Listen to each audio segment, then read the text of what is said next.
and pleading for something to save us. And now you're asking for forgiveness. I can't forget it this time. I pray to God it wasn't my witness.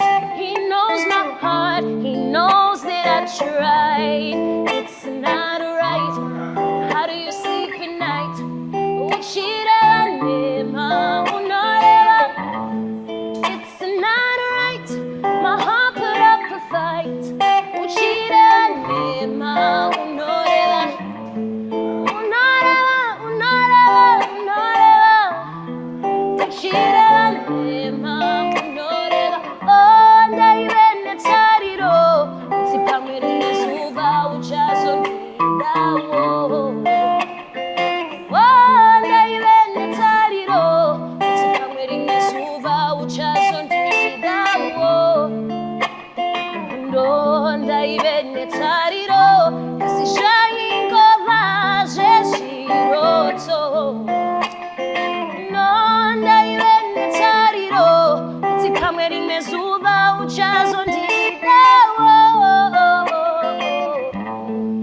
It's not right.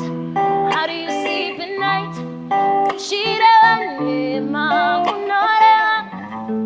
It's not right. My heart put up a fight.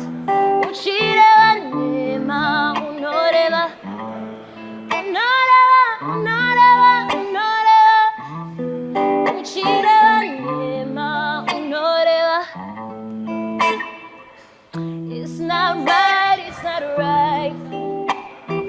Tell me, how do you sleep at night? It's not right, it's not right.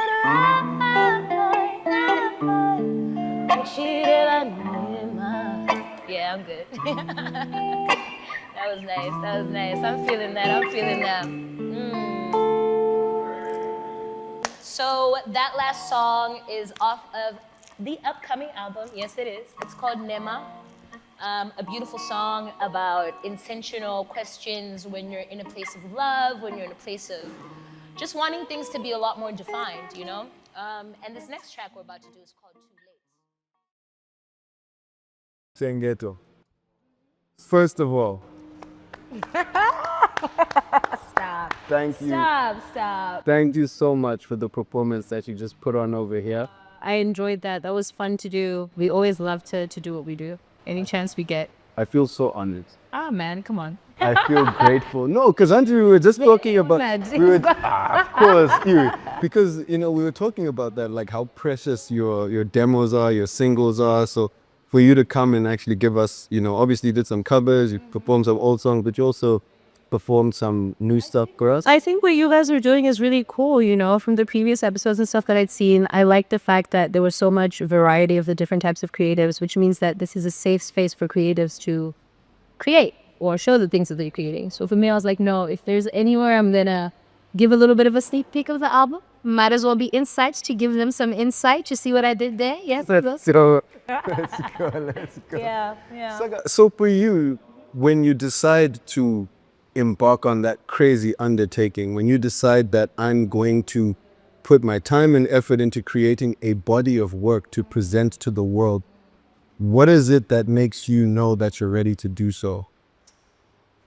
Oh, that is wow. I don't think I've ever been asked that question before. Oh, damn. Okay, so You can say do what you want. It's your time. you see how crazy it is, but no. What made me feel like I was ready to do that is because prior, every other project that I put out and every other and mostly it was singles or collaborative projects, I would always think about everybody else first for what I really wanted to say and what I really wanted to communicate. And what made me know that I was ready to finally start creating my body of work this year was waking up one day and not caring what people were going to think about it, but just knowing that they were going to feel it. That's it. Because for so long, I kept constantly going through just paranoia. You know how it is when you're trying to release stuff and put out stuff, and the world is so crazy right now. Social media will rip you a new one if you come out with some crazy stuff, so all that pressure of being in the spotlight for so long and everything. And I think this hiatus that I took from music for a while really helped as well. But mainly, I think that the thing that definitely gave me the push this time to be like, no, I'm ready, is because I stopped caring what anybody is going to think. Because I knew that I was coming into it with real intention to really play my part as an artist and give my message that God has given me to the world, you know, through my music. So, yeah, just being ready. So how does one conquer that fear? How does one get to the point of, man, I'm so nervous. I'm so aware of how other people perceive it. And then all of a sudden, because you say I wake up one day, but it's obviously a lot of work. Like, it took a minute to wake up like that, you know? You know what I'm saying? It ain't just I woke up it ain't like just like I this. woke up It like ain't this. like- No. It's a lot. And I think what got me to that place as well was that I started trusting myself. You know, when you, I don't know if I was speaking for every other artist, but for myself, when you come from a musical background, you come from a musical siblinghood, you just come from music, you know, and sometimes you are constantly second guessing yourself. I think a lot of artists go through the second guessing, like, is it good enough? Is it gonna be viral? Are people gonna like listen to this and be like, oh my God, this is amazing, you know? And all that. But I think what it was for me to get to the point where I was like, I no longer care how it's going to be, what it's going to be perceived as. All I care is how it's going to feel for people. Was learning to trust my creativity again. For so long, I think that because I was in the industry and you become so washed into the popular circulation music that you stop trusting yourself if your song doesn't go viral. We're living in a world of viral stuff. So if it doesn't hit in that moment, everybody's like, you know, feeling some type of way about themselves as an artist. So I think trusting yourself, trusting your creative gift that you have, trusting God is another big part. That's always the part. Let me just say that. That's always the part, is trusting God. But yeah, just getting back to trusting myself and trusting my process, then linked to me waking up one day and realizing I shouldn't care too much about what people think. However, I should care about what people feel when they hear my music. Like, are they feeling something? Because a lot of the music we're making right now, nobody's feeling anything. They're just listening. Maybe bopping their head and, you know, shaking a bit of ass here and there. But most of the time, there's no feeling in music. You know, not everybody, but most of the stuff is just, there's no feeling. So yeah, I think that was my process. I don't know if it will work for the next person, but it worked for me. So what does your process look like when you're creating? I know that some artists prefer to be alone. Some like to be with a team. Are you over there and producing your own tracks, playing on them, singing on them?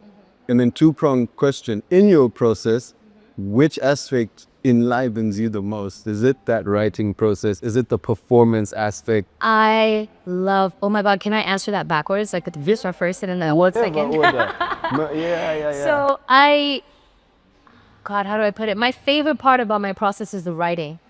Because when I tell you, I have been through so much as an individual, so much as a woman, so much as a mother, so much as a daughter, so much as just a human being, you know? And I love to write about it. It's always been my first love. Even when I was a child, when I was like 10 years old, I did a national writing competition for like a composition work, and I became number 10 in the whole country. You know what I'm saying? Like, that's how much I love to write. So my favorite part has always been writing. When it comes to my process, it depends, really. Usually most times I'm picking up mandira, because lira is an instrument that sounds a lot like piano or keyboard, so it's a really good one to start a basis format from.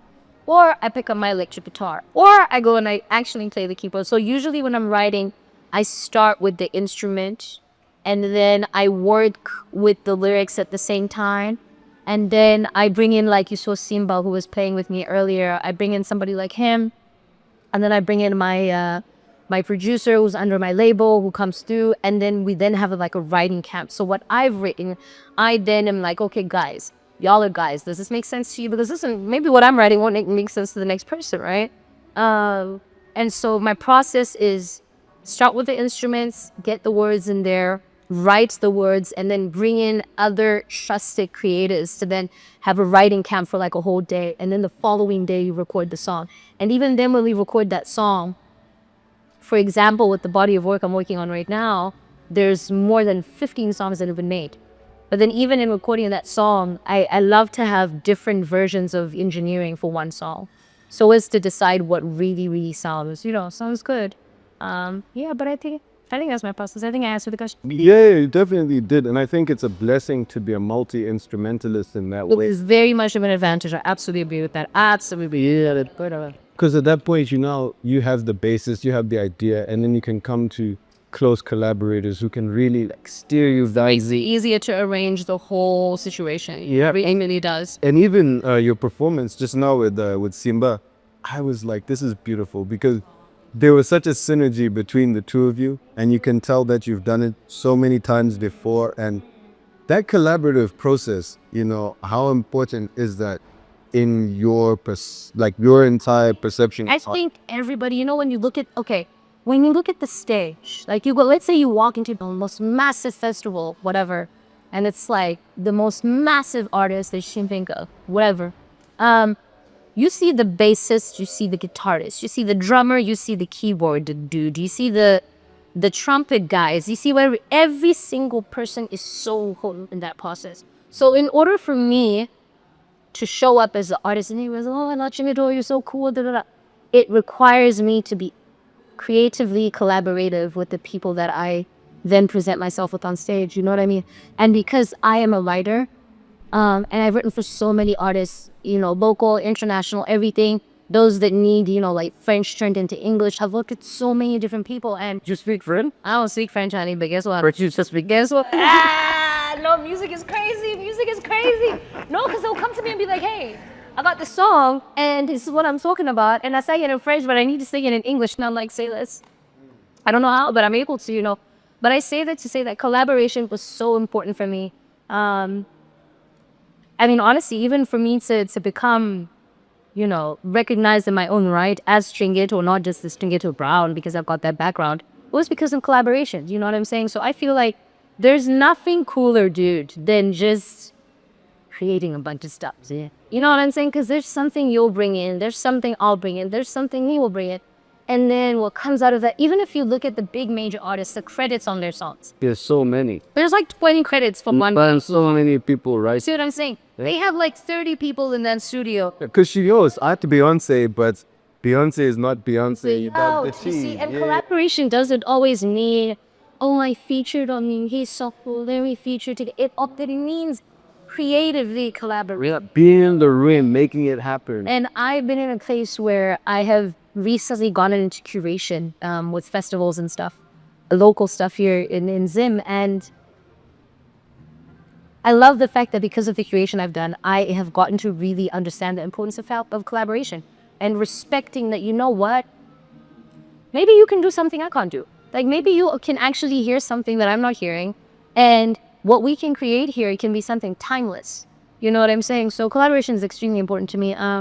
Obviously, always remain with your individuality and don't get too caught up in the things, as I like to say. But it's very important, I think, to not fully put that pressure upon yourself. Even if you've got a producer in the studio, ask him if the lyrics make sense. You're allowed to do that. Just because he's a producer doesn't mean he doesn't know, something to add into. So for me, any collaborative endeavors are like so important. I am always the first to be like, let's do it. No questions asked.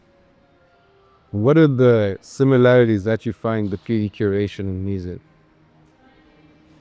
Creating the experience.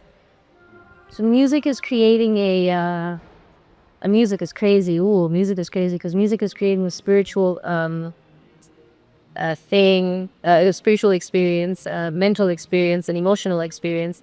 And then curation is creating a physical experience to experience that. So I love how it's sort of, it's just the most perfect thing that I've been lucky enough to fall into. Yeah. So the events that you'll be curating are primarily or strictly music-based? So for example, one of the ones I do, or at least two of the ones I'll give you guys that I do, there's one called Food X Art, and I curate for that event. And Food X Art is centered around food and art. So you're literally, it's one of the most amazing things. Honestly, you guys should come out the next time. Yeah. I accept that your invite in it. And what I love is like, even with this next one, I got to curate artists from Blue Whale to come for this one that are really, really good. So I'm so excited about that. Another one is called Expressions. It's a festival that I also curate. And Expressions is exactly as it sounds. It's expression of music, art, poetry, everything that you think that you want to do that's a form of expression, you know. And that has really, really taught me that these things coincide with each other. Creativity, curation, all of it, it's all in the same boat. Yeah, yeah. Returning to your album. Ooh. Yeah.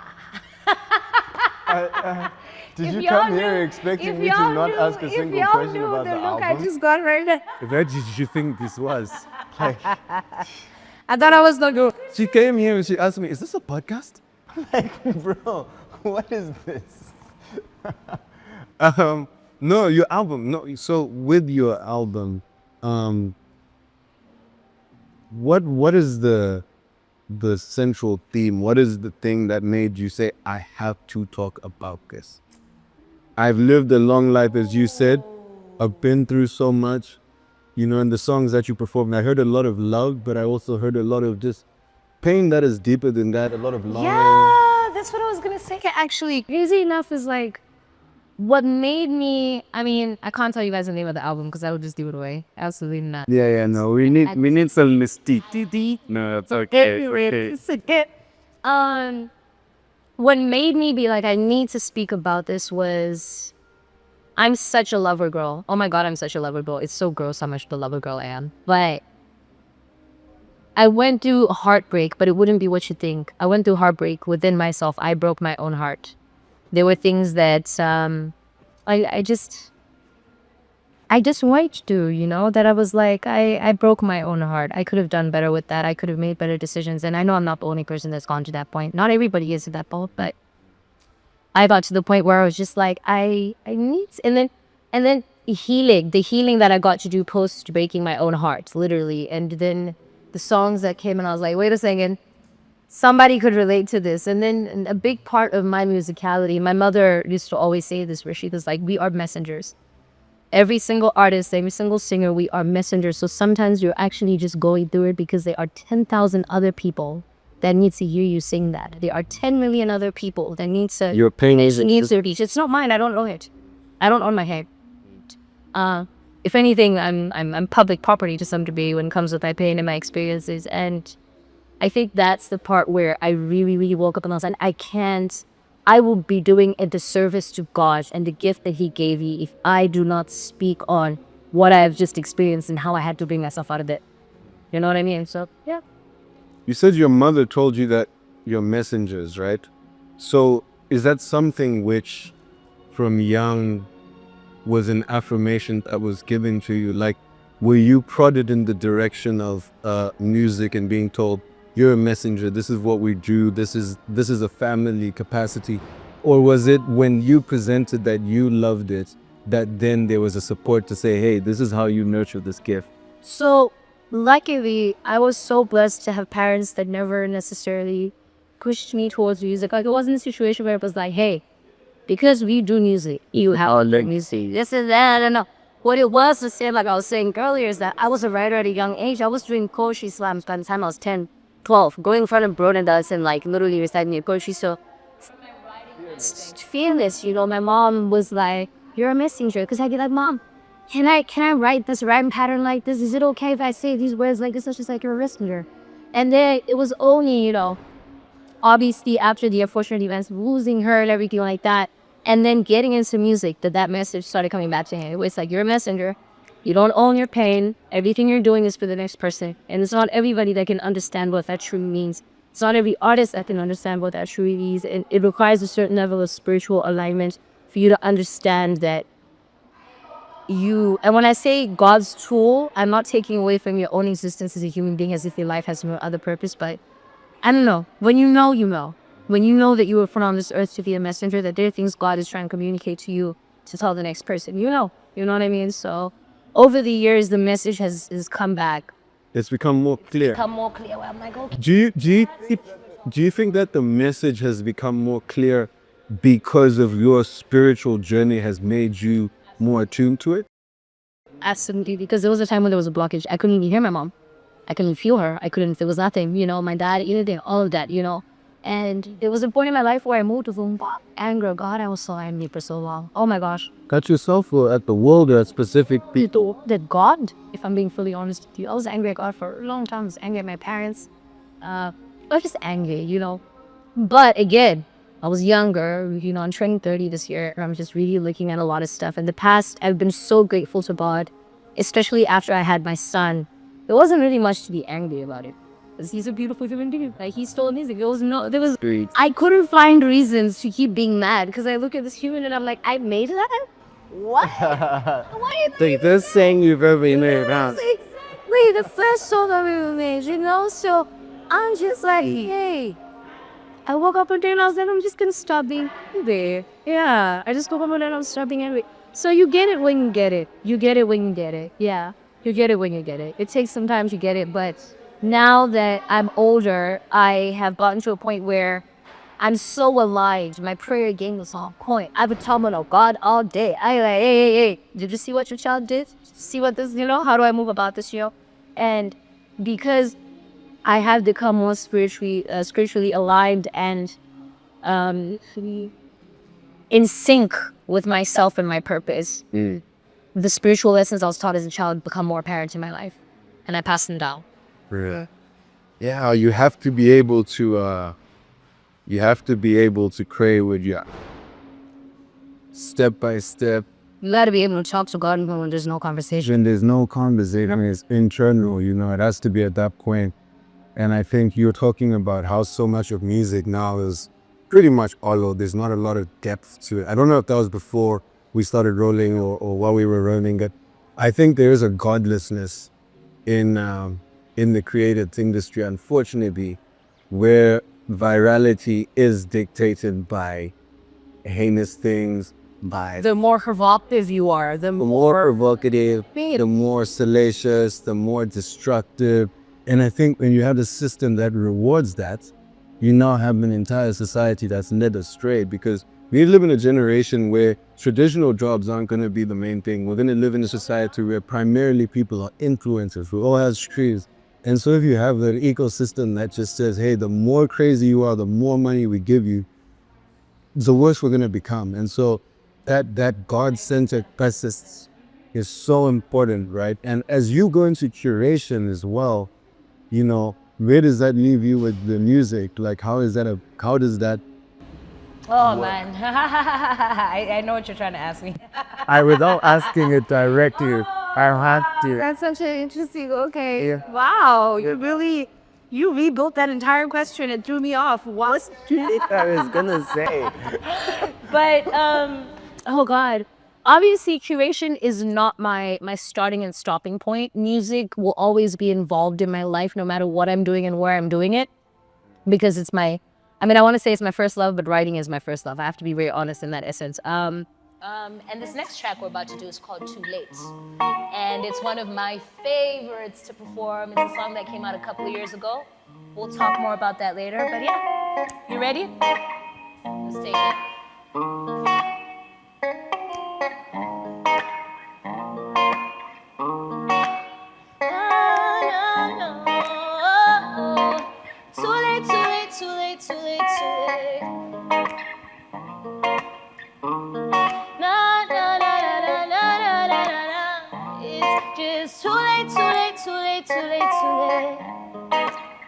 Let's go.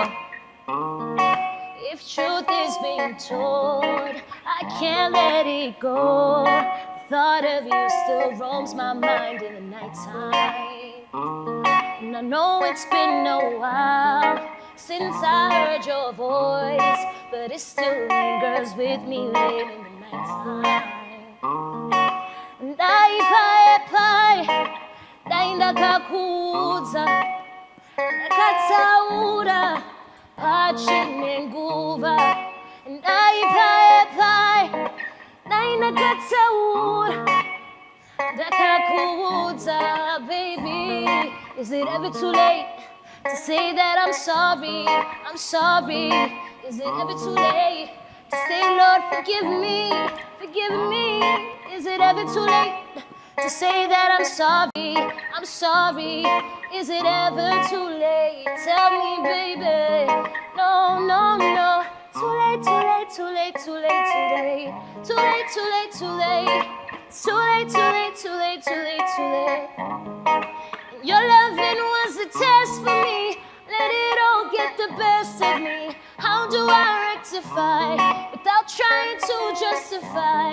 No, no. And then I had to face it, that you were so far from basic. You had all the time and the patience, and you're all for me, for me, for me. Kasi dai pae, dai nakatsaura, ndakakuudza pachine nguva, dai pae, dai ndakatsaura. Baby, is it ever too late to say that I'm sorry? Is it ever too late for you to forgive me? Yeah. Is it ever too late to say that I'm sorry? No, no. Is it ever too late? Is it ever too late? No, no. Just give me my chance to show you your love is worth it.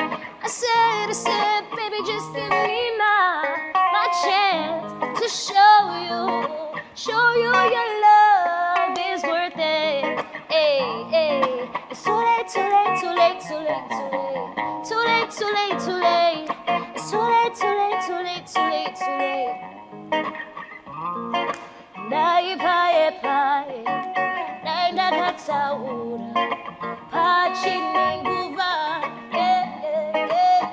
Is it too late? Is it too late? I guess it's too late.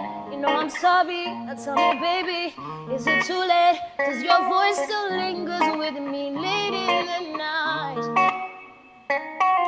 It's still roaming all in my mind. Yes, your voice, it still lingers at night. Yeah, hey, hey. Yo, shall we kick it to the next one? We love making music. This is our thing, y'all. This is our thing, y'all. Oh my God.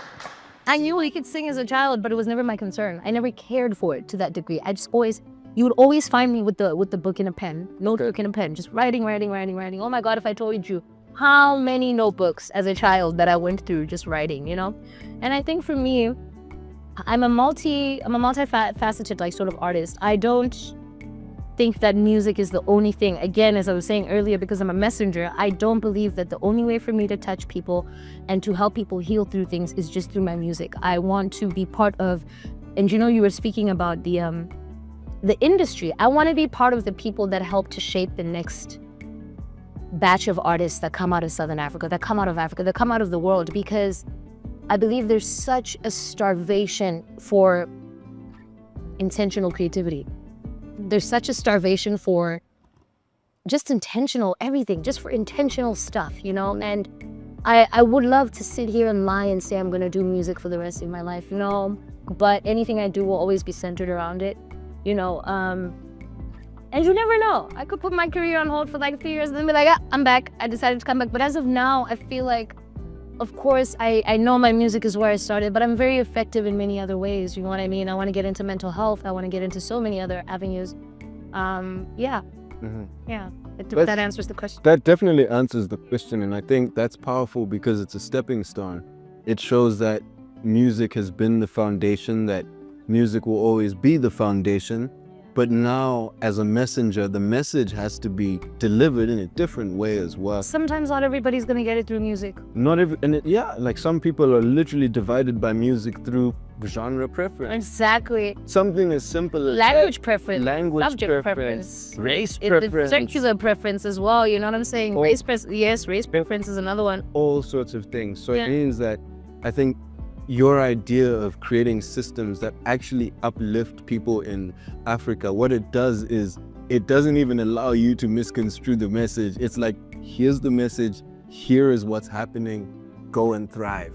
Here is the farm, here are the seeds, grow, you know, and that's really I wanna expand to the point where, like, as I was saying, because I love to write, I want to get into scripts, I want to get back into theater. I used to do theater at a younger age in the States. I've seen you design. I remember at Fabric Party, you were wearing your own custom fit. See what I'm saying? I really just wanna, God, there's just so many avenues for healing through creation. There are just so many avenues, and I just really want to be the person that makes people understand that fully. and run with it and live in it and be true to that, you know? It's so important. God, it's like so close to my heart. I could get emotional right now. Yeah. I'm happy. That means it's truly in alignment with what you're meant to be It doing. really is. It really is. I can't. Man, I've been through so much. I keep going back to that I can't think of any other reason God would still have me here unless there were people I was supposed to help. It just wouldn't make sense, bro. You know what I mean? So, yeah. Was there a breaking point, like and I don't want you if it's too uncomfortable to talk about, then that's fine. Yes. But was there like a breaking point where it's like, man, I'm at rock bottom and I just need to get this energy out, or you know, I don't know where else to go. I need music. I need God. I need a change of direction. Because all this pain, you know, that you're speaking of, I feel like a lot of people can probably benefit I from think whatever. the hardest thing I've had to deal with in my life, and there's been a couple of things, but was when my younger sister committed suicide. That's when I was like, eesh, God, this one. And I can openly speak about that because, again, it goes back to that mental health, you know. So, yeah. You know, it's been a couple of years. She's with God now. All is well, you know. But that's why I'm really focused on that mental health aspect. And she was an amazing beat-up player. You were asking, is one of the hardest things that I've gone through, yes, was when my little sister committed suicide. I think that was the thing that also forced me to get back into mental health, and not even get back into mental health, but to literally start thinking about a way to use music to heal, like, mental health. You know what I'm saying? A way to use music as a therapeutic thing that actually helps you go through things without having to, you know, revert to certain things. And I think that was a serious breaking point for me. I'm being fully honest. Because I just buried my mom, I just buried dad, and then my little sister, and I was like, what is going on here? So actually, to answer your question, instead of bringing me to God, that actually pulled me away from Him for a couple of years. So when I go back to that time of being angry and everything, and then I was able to heal through my mom. I was able to heal through my dad because it's natural for you to bury your parents. It's not crazy. You know, some are lucky to do it later on in life, but it's lucky are you to bury your parents and not your parents burying you. You know what I mean? That's what I've always believed. But I couldn't seem to heal the part with Chieza. I couldn't seem to find the grounding point for understanding for me. You know what I'm saying? And then I realized after a couple of years of trying to do that healing by myself that I should probably find my way back to God. That might help me out a little bit. I should probably find my way back to music and start making the things that actually, you know. If you heard in one of the songs I performed in Nema, I actually say, Shuanda kaeza kuchada chiez. Begging and pleading for something to save us. People actually think that's a love song. It's not. It changes the whole context. The whole context, yes. See what I'm saying? It's not a love song, you know. And even when I'm saying, I only had to switch that part, but the original words, were so it's one of those things. But again, I say this obviously not to be too sad and stuff or melancholy about the whole thing, but I'm saying all that to say that it was until I accepted the fact that she was gone, accepted the fact that there's nothing I could have done, accepted the fact that what is written is already written, and accepted the fact that God knows exactly what He's doing at every single point, second, time, minute, everything. God knows exactly what He's doing. And when I now look at the person I've become now, I don't think it could have happened any other way. I don't think it could have happened any other way. I'm actually able to sit here and talk about it now. There were years where I wouldn't even acknowledge. I couldn't even say her name out loud. You know what I mean? So getting to the point now where I can be like, no, this is a thing that happened. I had to work. And then getting back to God has been probably, like I said, after my son, you know, and then he has mannerisms like her. He actually behaves like her in certain ways. And I'm like, I still what you did, God. So you then gave me this little human, and he's all these parts of what I've lost, and he's still love, and he's walking in love. He's made from love. And that's when you're just like, no, God has a plan, because if I didn't go through these things, would I have my son? And I don't know if I trade that up for anybody, for the world. So you just come to realize sometimes the things pull you away from God, but if you would take some time to meditate and actually listen, you would bring yourself back to Him intentionally. Yeah. That's a wonderful testing, you know. all day, every day. We are highly favored. In all of that, it's beautiful that we still feel that connection that she has, that she's so real, that she's with you, and that through it all, God is still at the center of it. And that even when you got taken from by, we found your way back. I think that is, if you can do that, you can do it. Always say to people, if I could do that, You could do that, you can do anything. And that's such another big part of why I don't just want to limit myself to music. And just the songs in it. I really believe that if I spoke more about these things, there are people going through the same exact thing, the same kind of anger, the same kind of like confusion, because the world turns upside down when you lose those that you love, you know. I think it'll be super helpful. Otherwise, what am I doing? You know, what's the point of me being here? If I'm not helping the next person mentally, spiritually, emotionally, by expressing what I've gone through, no. Has this album helped you heal? Absolutely. So it starts with healing yourself. It has to. So that leads into my next question is, a lot of people, when they go through difficult things, it at first it's very internal, like, I'm suffering. And then when they do bounce back, it becomes, how can I help other people not suffer in the same way I did? What are some tools? But then everybody forgets to, not everybody, but sometimes people forget to look out for themselves. So my question is, how's your mental health right now?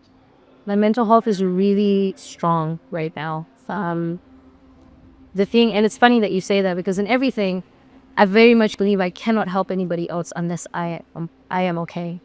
I am absolutely useless if up here and up here is not aligned. Does that make any sense? So the minute that the noise gets too loud and I start feeling things trying to take me back to a place, because I'm aware enough to recognize when my mental starts trying to what's that? You run rock and rumbles, you know what I'm saying? I recognize. I'm like, wait a second. We're not going back to that place. Yeah. And if that happens, meditation. Meditation. Bible. Can you please give an idea of what your meditation process looks like? I think that people say meditation or prayer, but for you, is it 10 minutes a day? Like, I want someone to watch this and leave and actually. So for me, for example, I mean, obviously, as you know, I have a son, so I have to, my mornings primarily for those first 2 hours, between 5 and 7, I'm getting my son ready for school, because I love to be a present mom. No one else is gonna get my son ready for school. I will make him breakfast. I will do homework. I will do everything, even if I have help somewhere there. But I like to be the last person he sees at night, the first person he sees in the morning when he wakes up, because I want to be that present mom. So those first 2 hours of my life were dedicated to my son. He was off to school.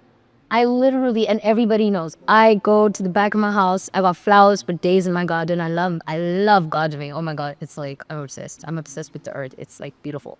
And I'll sit there for 10 minutes, and all that it is, 10 minutes, 20 minutes, 30 minutes, it doesn't matter. What actually matters is your intention in your mind. Because sometimes you can do the 10 minutes, but then they get cut short by a minute. Or you can do this and then a car drives by over there, then you're like, ah, la, la, la. So what it is that my process of meditation is even through my day, in the middle of the day, if I'm going through a situation that is, woo, it's sending me up there, because also me, I've got a short temper. I've had to really work on that. Explosive. I'm short, but I'm 6 foot tall, though. Can you tell me? When it's time to bark, you know, something I've had to work on, you know. It's always just a moment. You just need, if we can silence your mind, even in the busiest part of town, bro, the CBD, if you can do that, then you're fine.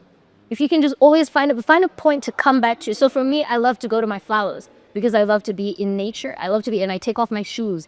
I sit cross-legged, and I'm not humming those I know, but I'm sitting, I'm feeding the ground, I'm touching the ground, I'm thinking, I'm quiet, I'm with myself.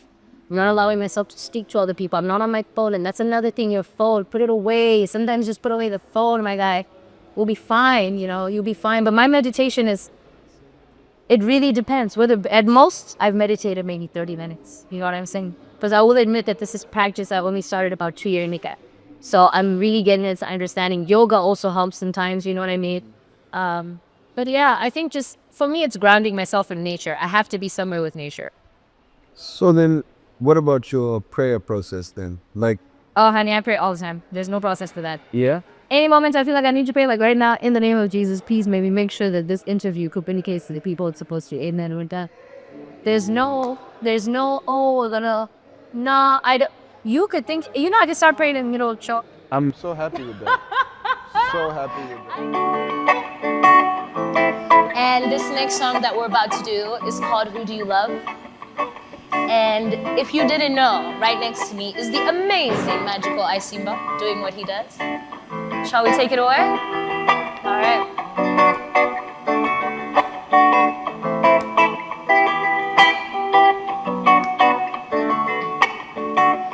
Who do you love?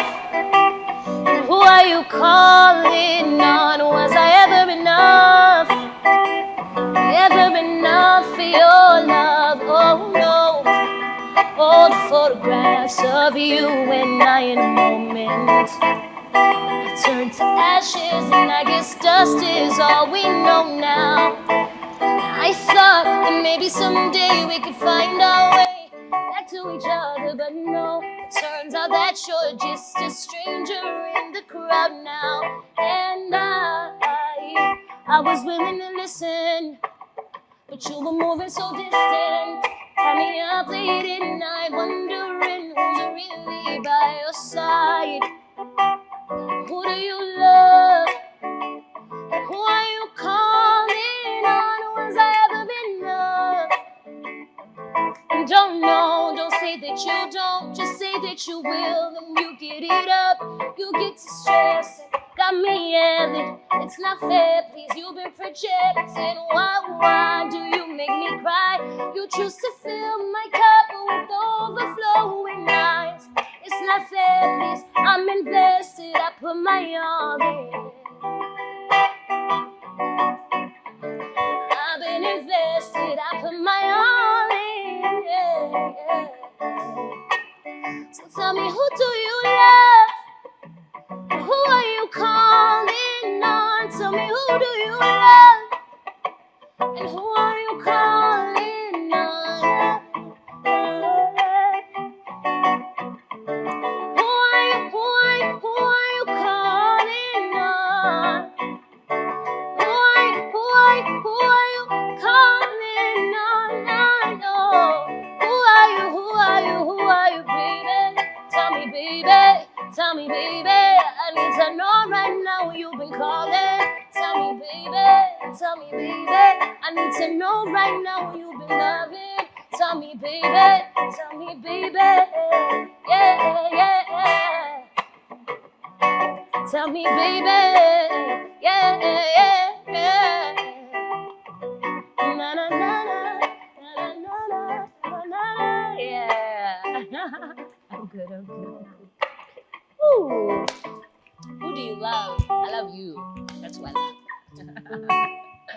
Let's get it. We like it. Please tell me about who do you love? Who do you love? But how did I know? I had a feeling when I even asked if we started rolling. I was like, I have a feeling that song is gonna have so many people like, who are you talking about? It's going to every single platform you go on. You better get, this is media training. Today is media training because however you answer this one will dictate how you get asked. Well, this song is about like. No, we want the name. I have rights. I have rights. Rights. Hold on. No, Who Do You Love is actually from a recent breakup I just had. Yeah, I'm just gonna be honest on that part. Because I'm sure when the song comes out, they're going to know exactly who it's about. But anyways, it was one of those where, not like a super recent breakup, but from like way back when. Let's say like 2 years ago or something. Because I have not been in the dating pool in a while. And just, but if you're hearing the lyrics, I'm saying, who do you love? Who are you calling on? Was I ever enough, you know? One of those where you're literally with somebody and then you guys break up. And then, you know when you go through your phone and you find the old pictures? Hey, you go through the phone and you're like, hey, you know what I'm saying? And then that person crosses your mind again. And then you're like, I wonder who they're with now. I wonder who they love now. I wonder who they're calling on at night like they used to call me. I wonder if my heart was ever good enough with these people. I wonder if they're happy. That's really what it's about. And then the second verse is more so going So into. I hope you're happy, not I hope you crash and burn that ex. I am friends with all my exes. You know how crazy that is? I swear to God, on gang, I'm telling y'all.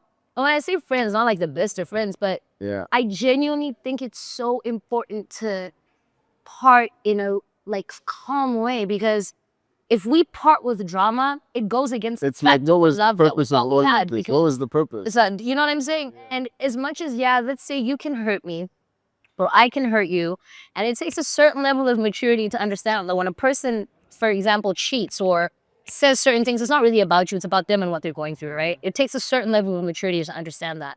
And so for me, I've never been like, if I was to be told one of my exes was going through like some serious stuff, I will drop, stop, and roll and go check in on that person if they don't have somebody around them to already do that. And I don't mean in a loving way or I'm trying to get back with you. In a human But way. in Like, a human I know way, you know what I'm saying? And the one thing about me is anybody I've ever been with, I actually respected.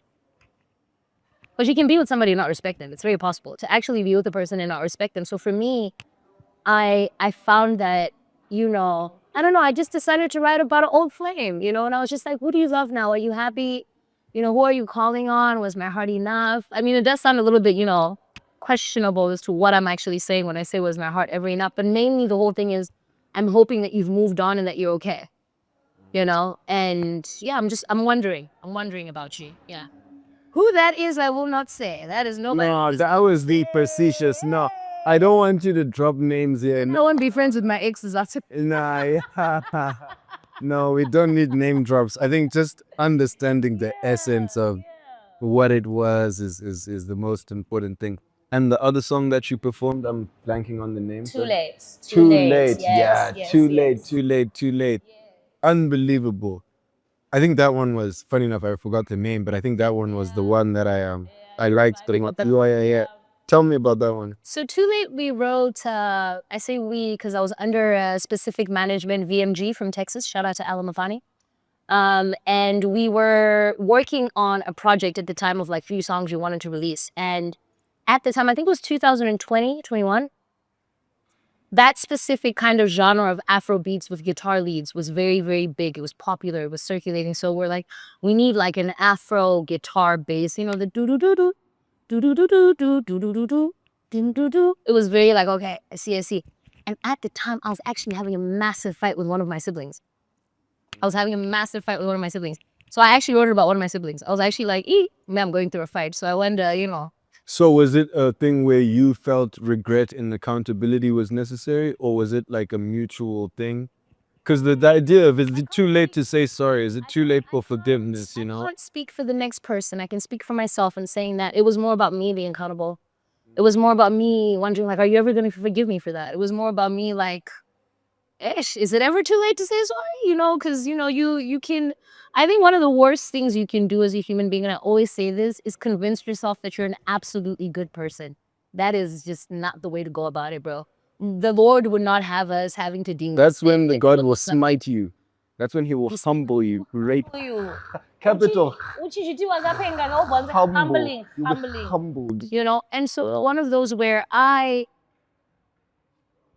wanted to show my accountability by making a song, because writing and music is so important to me. And that helped me heal. Me being able to actually sing that and put that out and then have other people sing it, I was like, hey, it's okay. Now I feel okay about things. It's fine. So it was more of a process of healing. It wasn't necessarily a love song for somebody specific. It was actually about one of my siblings. That's what's so insane. Because the thing with me is I usually am not writing about what you guys think I'm writing about, but I just know People will find in a day how I didn't get it as a love song. When I initially received it, especially the word forgiveness made me think it was like a cry to God almost, you know. And obviously your reason is different, but yeah, like. But you felt it though, right? I felt it, yeah, in my heart, right? And that's what I'm saying. That's what's beautiful about art is, you know, you see those paintings where they're like abstract, and someone can be like, I see a wolf, I see an elephant, I see a lion, I see this. Yeah. Oh, look at that cloud. I see this, and it doesn't change. That's what I was trying to say earlier. Perspective should never be the front point, but it should be the feeling. The fact that you feel and you allow yourself to say, damn, this is a piece of art that I'm actually looking at and I'm feeling something from it. That's my whole goal. You guys can debate about what it actually is after, but as long as you're feeling it, that's my super power. Very, very powerful song. And your sibling, do you expect, I think artists, there's like a fear, right? Of shit. Like when I make this song, someone has to hear it. Yep. Like whether it's about a lover Or whatever it's like a about. sibling, like does that ever worry, not worry you, but when you're making the song, when you're ready to put it out, are you preempting the conversations that might happen as a result of it? Nope. For you, the just letting go, That's all I need to do. The rest of it's not on me. That's for God to figure out. And if God tells me that I need to land up having that conversation, or if God pushes you to the point where you have to come and ask and, be like, what was going on? Why did you da da da? But for me, my writing has always been also about my healing. And you know what I'm saying? And it's bigger than all of that. It's bigger than all of that, I think. Yeah. I stand 10 toes out on that. For me, it's about writing and putting it out. I can't imagine if you were to sit every single moment you create and be like, oh, what happens? I need to preempt this conversation. make it. Nothing Come out. will ever be released. And even Quincy Jones, he has that quote: "The moment you start thinking about money, God leaves the room." That's it. He's out the studio. He's out of it, right? He's no longer within the vicinity. It's like if you're thinking about money, what people think, any of those things, he's like, come back when your intentions are right. Looking at an earthly and fleshly level. Come back when your intentions are due.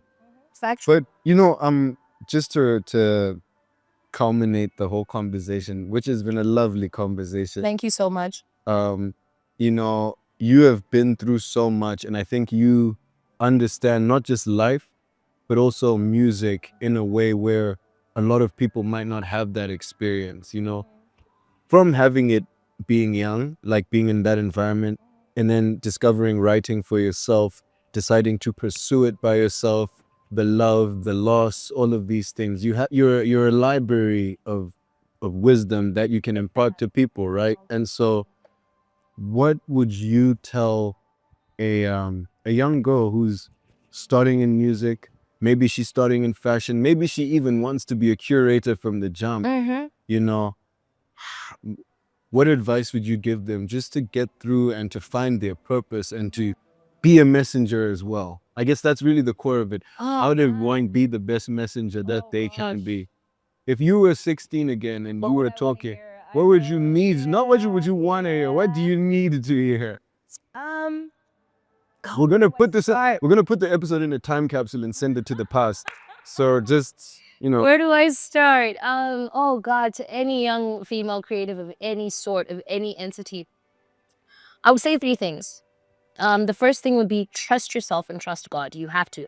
That is the only way to do anything. Whether you're male, whether you're female, trust yourself and trust God and then trust yourself in that order. Let me be specific. Secondly, you do not and absolutely should not feel like you have to use your body to get ahead.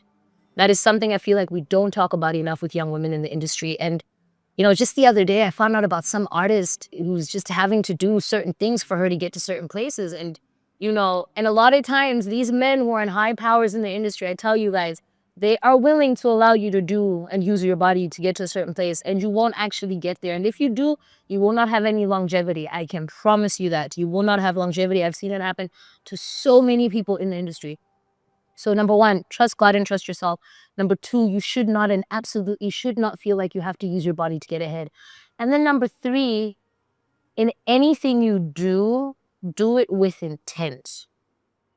Anything you do, it needs to have intention behind it. And those intentions need to be pure. If you have bad intentions, if you have bad vibes, if you're out here manipulating people, if you're out here just you will not have longevity. God is so aware of all the movements we have as people. So I think being intentional and truthful with yourself is such another big part. So trust God, trust yourself. Do not feel like you have to use your body. No matter how cute you are, girl, keep it calm, okay? And be about your things without having to do that, And then in everything that you're doing, make sure it has pure intent behind it. Good intentional movement gets you so much further than manipulative temporary success. That's all I can say. Yeah, it's such a big one. Those are great parting words. Those are really, really good parting. Thank you. I hope that people make it far enough to hear those parting words, because I think that's a good little like sprinkle to end everything. Yeah, no, thank you. It's been nice. It's been nice. I've had fun. Thank you. Inside podcast. Inside And podcast. last but not least, we are going to take you guys back to back then with an amazing classic, one of our favorite songs to cover. More life and rest in peace to the amazing Bob Marley. You ready? Yeah? Da-da-da-da. Turn your lights down low and pull from your window curtain. Let your moon come shining in into our lives again. Saying, ooh, it's been a long, long time since I've had this message for you, girl, yes. But it seems I was never on time. Did I wanna get this message through to you, girl, yes. On time, yes. I want to give you some love. I wanna give you some good, good love, and yes,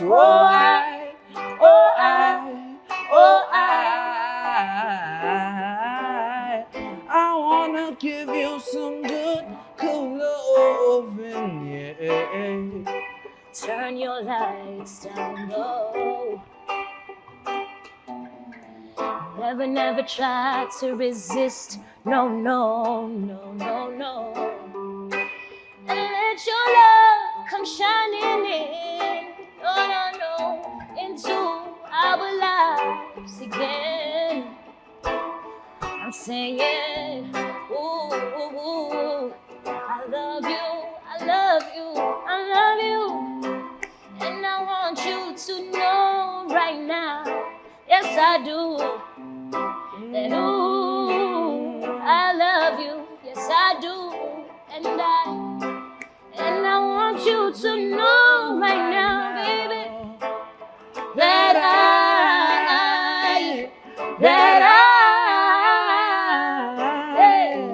I want to give you some love.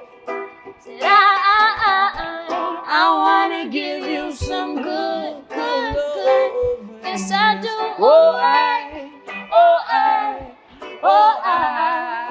Said I do.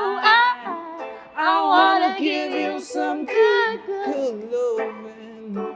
Listen, loving you is like a song I replay every 3 minutes and 30 seconds of every day. And every chorus was written for us to recite every beautiful melody of devotion every night. This ocean might, this potion might carry me in a wave of emotion that asks you to marry me. The harmonies possess a sensation similar to your caress. And if you asking, then I'm telling you it's yes. Hey, take my hand, stand in love, and God bless. Cause I do, I wanna give you some good, good loving. Yeah, yeah, yeah. Said I wanna give you some good, good, good, good.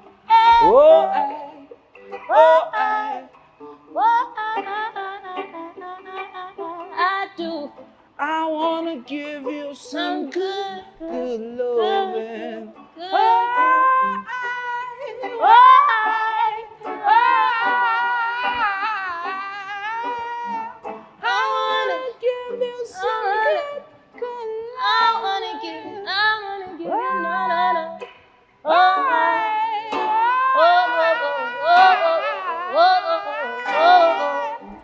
I wanna give you some good, good love.